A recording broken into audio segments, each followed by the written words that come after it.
Romeo sat on the floor of his cell, resting against the wall as he watched out the energy shield barrier to the two elites that stood outside on guard.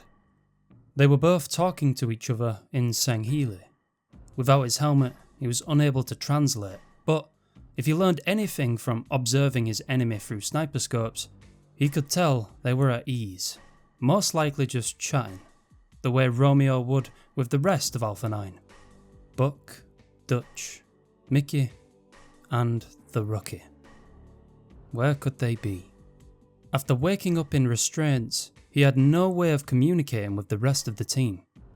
They could have died on impact with the ship, or by now, maybe even captured and brought to a different cell on the brig. All he could do was hope that at least one of them was alive to finish the job and kill that glorified worm the elites called the Prophet of Regret. It grinded his gears after burning him with some kind of plasma torch and scarring his now sore skin.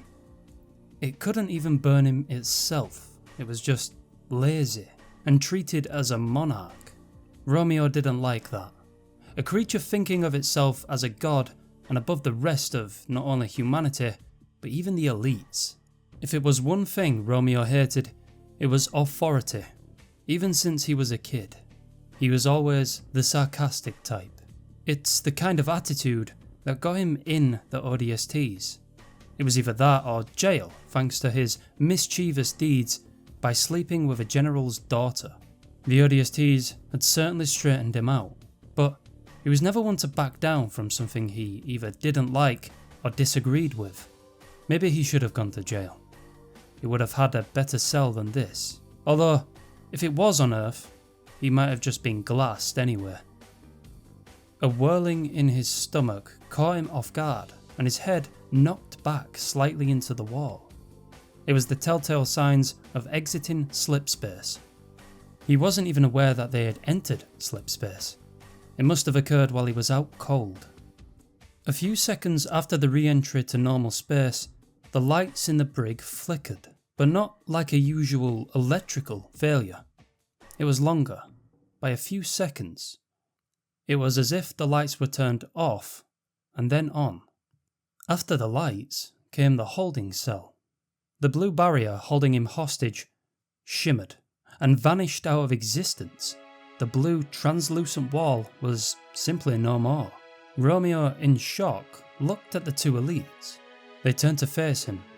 A confused expression sat on their mandibles. Nobody had touched the controls. The elite closest to the locking panel moved his hand towards it.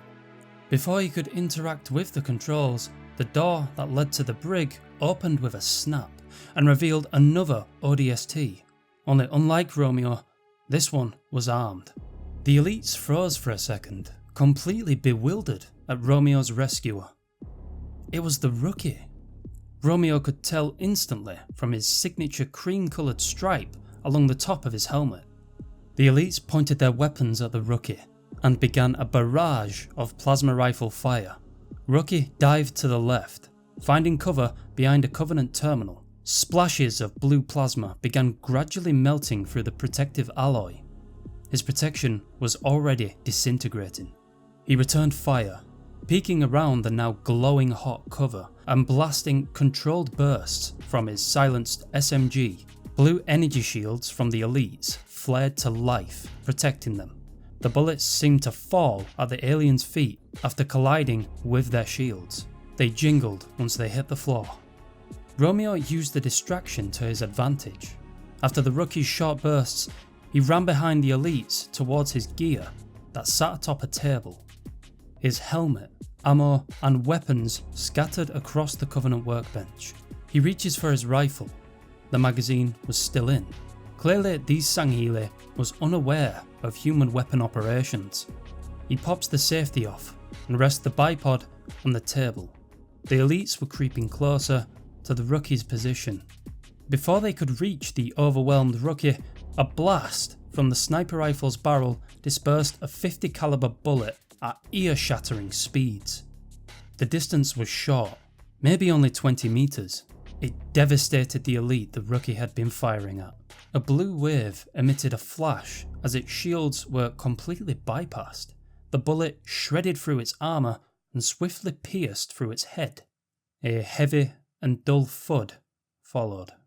The remaining elite stopped firing at the rookie, turning to face Romeo and the smoking barrel of his Type 99 DS2 anti-material rifle. His brother in arms was now at his feet, purple blood pooling around him. It roared in anger, its four mandibles split into the air as it screamed. Before it could make another move, Romeo let out another shot. The shielding absorbed the blow, and the elite stumbled backwards. The rookie jumped on its back, clasping onto its head like a climbing wall. He unsheathed a large blade and slammed it down hard right into the Sangheli's neck. Purple blood sputtered out, painting the walls in thin streaks. The rookie climbed off as it struggled for oxygen. He kneed it towards the wall as it fell. Both elites were now out of commission. Took you long enough. Romeo picked up his helmet, sliding it on as he spoke. Not gonna lie, Rookie. I thought you were dead. Rookie nodded his head and reloaded his SMG, an empty mag falling onto the floor. Romeo began rearming himself, sliding magazines into his harness. He found his SOCOM pistol and did a weapons check.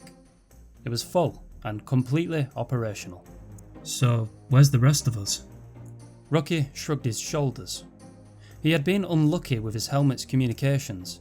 It was either damaged from a previous engagement, or a theoretical jammer could be aboard the ship, or simply interference. Rookie tapped his helmet twice with two fingers at where his ears would be. Romeo checked his communications in his helmet. The same problem was evident. Something was blocking the signal between the team. Yeah, looks like you're not the only one. His helmet's visor shimmered from mirrored to translucent, revealing his slightly bloody face behind reinforced glass. You see a wormy looking guy on your travels? Wears a blue robe and rides around in a fancy wheelchair? The rookie shook his head. A sound of radio interference transitioned into English, and a familiar voice began relaying a message. Romeo, Rookie! Buck shouted over a device reminiscent of a microphone, only in the stylish design of Covenant pink and purple. He looked through a monitor to two ODSTs stood in a large square room. Besides them were the body of two minor elites in blue armour. Purple blood smothered the corpses at the floor. Gunny? Where the hell are you? They both looked around the room before landing their eyes on a weird camera-looking device in the top corner of the cell. A speaker seemed to sit below the octagonal lens. Some kind of control room. We had access to the cell door from here too. Romeo looked at the rookie. He returned the look. I thought that was you. Rookie shook his head. Listen, we're out of time. The Prophet's heading your way with a personal escort. We exited slip space and they need you for some kind of religious expedition to the surface. Romeo looked at the closed door behind them, and then back up at the camera. Religious what? And what surface? Where are we? Buck snapped back at Romeo. Just zip your trap and listen, Romeo. Romeo mockingly rubbed his hand across the mouthplate of his helmet, pretending to zip his mouth shut. Go to the coordinates we've sent on your TAC map. It's going to lead you to a docking bay. Rookie turned and took point towards their only exit, the door he had previously entered through. On your way, you're going to bump into the Prophet. If we plan this right, Mickey and Dutch should intersect with you two and the Prophet. Romeo itched the back of his neck as he listened. When you get close, I'm going to kill the lights. Have your visor on standby. Once you round the corner, you should have a clear shot down the hallway at the Prophet. Take it, and then head for the hangar. Romeo looked down at his rifle. He adjusted the scope with some buttons on the weapon before giving the camera a thumbs up. Buck turned to see Mickey and Dutch ready to run at the door. They were both armed and had the visor systems activated inside their hoods. He looked back at the monitor, watching the Prophet wander through a maze of hallways. Stand by. The strange creature, now revealed to them as an engineer, held up a single tendril, preparing to give Buck the signal. Its strange appendage rolled down and the alien nodded its head at Buck. Go! Dutch and Mickey sprinted out the door. Their footsteps slammed against the metal floor as they ran. After seeing empty corridors in their way through the camera system, there was no need to be quiet. Buck watched as the rookie exited the brig with Romeo stacked on his 6. The plan to finally kill the Prophet was in action, and Buck wondered if it would really turn the tide of the Human Covenant war. Mickey and Dutch raced to the ambush site. If they made it on time, they would meet at a junction between the mess of corridors with Romeo and the rookie. From there, it would be a straight shot down a long hallway that split off in a third direction. The direction of the Prophet's intended path. He better not miss this, Mickey said, panting as he rushed through the halls. Have faith, Mickey. I've seen him hit further targets than this. Dutch checked his ammo counter in the corner of his hood, reassuring himself that his mag was primed in case of any undetermined targets that might reveal themselves. It was still full, just like he had checked only 20 seconds earlier. Measure twice, cut once was always a good idiom to follow. But those targets were never a Prophet, Dutch. It's the pressure I'm worried about. Dutch couldn't help himself but chuckle. Have you ever seen that man under pressure? Mickey was silent for a few seconds, trying to recall an incident in his memory. Dutch had him there. He was always calm. I guess not. The two trekked along at a fast pace, before finally rounding the corner to the ambush point. As they did so, Romeo and the rookie revealed themselves coming around their corner and finally regrouping in the middle. Where were you guys? Before Romeo or the rookie could answer, the lights cut out, and the door beside them had now opened. The ODSTs were almost invisible. With no kind of visible light, they could use their HUD's visor system to highlight moving targets, as well as activate a night vision system. Dutch crouched down in front of Romeo, and both Mickey and the rookie covered either sides of their corridors. Rookie pointed east, and Mickey aimed westward. Down the dark hallway, 5 figures lit up. Around 200 meters away was the Prophet and his highly armed escort of honor guards, energy swords attached to their belts. Making any kind of mistake, especially at close range, would have had a 0% survival rate. The 5 figures seemed stunned, stood in place, looking towards the now diminished lights. Romeo rested his sniper on Dutch's shoulder, using his body to steady the shot. It was vital that he didn't miss.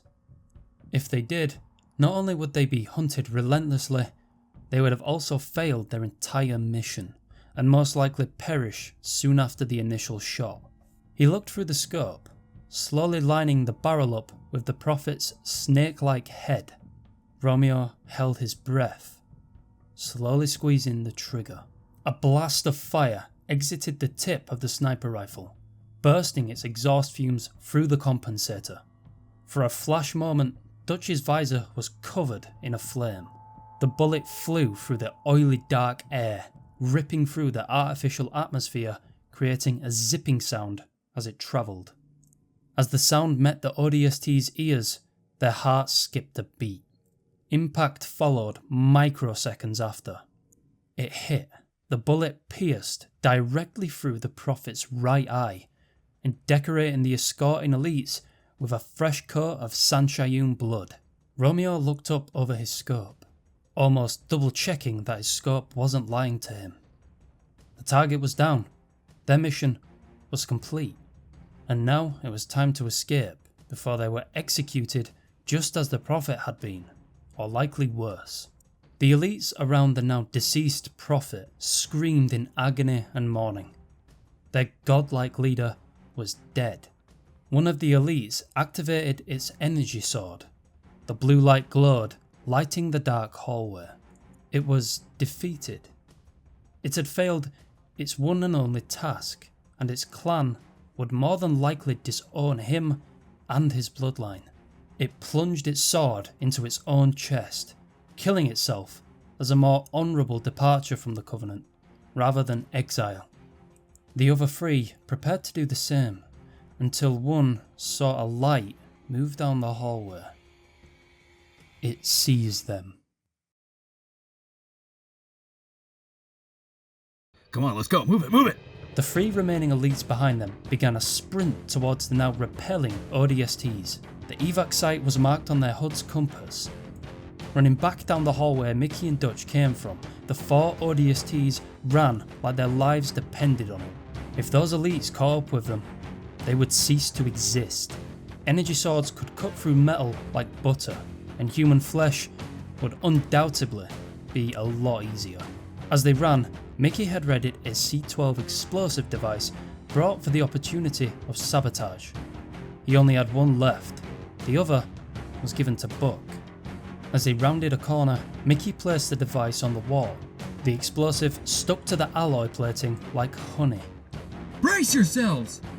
As the elites did the same, Mickey hit the detonator, and the explosion ripped through not only the elites, but the entire ship, leaving another large hole. Oxygen blasted out of the fresh hole, sucking out anything that wasn't bolted down. As it did, the team made it past the airtight doors into the hangar. They were safe for now. Move it, let's go. Buck shouted from the passenger bay of a Phantom a few meters away. It was operational, seemingly ready for a swift escape. The 4 ran, burning what little energy they had left and hopping in. The side opening doors shut, and the Phantom slowly rised before floating out through the docking bay. Wait! What about the turrets? Buck took off his helmet, resting it under his arms and facing Mickey. Relax, our new pal took care of it. Behind Buck from the cockpit, a small cyan-coloured tendril peeked around the corner and gave a slow wave. Romeo, how was the shot? Did you hit him? Romeo stared at him blankly. Oh, I see. Permission to speak, smart ass. Romeo's visor changed from a mirrored view to translucent. Yeah, Tango down. Does that mean I'm getting a raise? Buck chuckled. If we get back home, you and me both. But I wouldn't count on it right now. Rookie sat down, resting his SMG on the floor next to him. So, where are we? I still never got an answer. Why don't you look yourself? Romeo looked at Dutch to see him gesturing towards the cockpit. He walked in, his eyes immediately fixated on a ring-shaped world. Greens and blues seemed to coat the inside layer, and a grey steel colour with blue lights upon the outer side. We're a long way from home. The Phantom hovered above a field. In the distance, beautiful emerald green hills rolled along the valley, and deep blue lakes surrounded the mountains. The ODSTs exited, falling slowly from the bottom of the ship with an artificial gravity lift. They looked around, seeing birds in the sky and clearly mammals wandering through the fields. So, we're gonna be here for a while, huh?